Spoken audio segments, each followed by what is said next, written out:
Welcome back. This is COM 1160, Week 2, Video 3. In this video, we're going to take a look at how you actually find physical paper books that exist at our library. As I mentioned, paper books are a little old-fashioned, but they're still really valuable in terms of providing you with information. You may not be able to access the paper books right now due to the pandemic, but eventually when things go back to normal, you will be able to enter our library and access all of the material that's sitting there for you.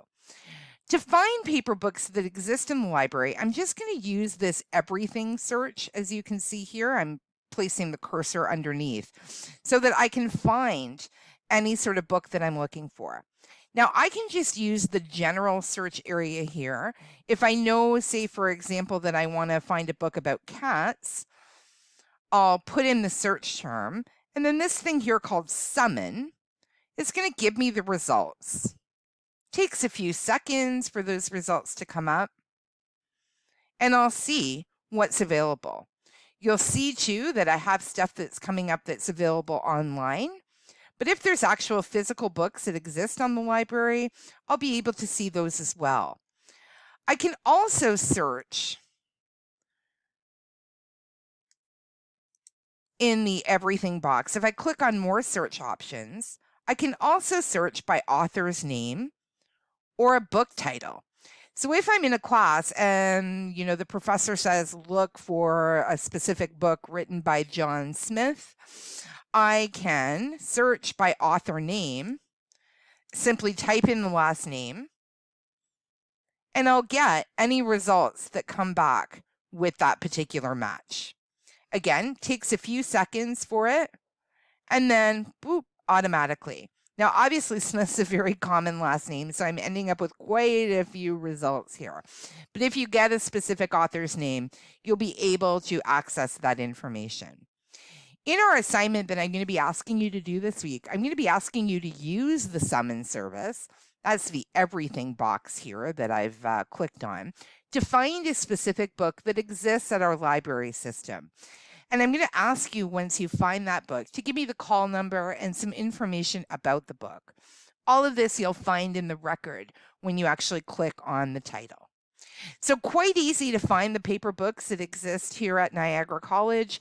Again, it's just getting used to using the summon service and using the everything button. Again, after you've watched this video, take a couple of minutes to play around with it. Pop in some different search terms, right? I'll put in carries as a specific search term and see what comes up. It really is amazing the type of information that you'll be able to access. Take a look, all sorts of different stuff. If I want to truly restrict it to books that I'm looking for, I'm going to click on the more search options. I'll look for carries, but I'll tell the computer that what I'm looking for specifically is a book or an ebook. Once I limit that, then I'm going to end up with stuff that actually exists in book or ebook format. Okay? And again, you can see just the wide range of stuff. Here's an example, this Pediatric Dentistry, a Clinical Approach, of a physical book that sits on the shelf at Niagara College. If I click on the title, it brings me into the information for this specific book, and everything I need to actually find this book on the shelf is located here. So I can see, for example, that it was published in 2009, that it was published by Wiley Blackwell, that it's the second edition. And if I go a bit further down, I'll also see that it's located at the Welland campus and that it has a specific call number. This call number corresponds to its actual position on the shelf over at the Welland campus library. So quite easy to find books, very similar to any other kind of library catalog, electronic catalog that you've used before. As I mentioned, take a couple minutes, play with it a little bit, see what you find. In our next video, we're going to start delving into a lot of the electronic information.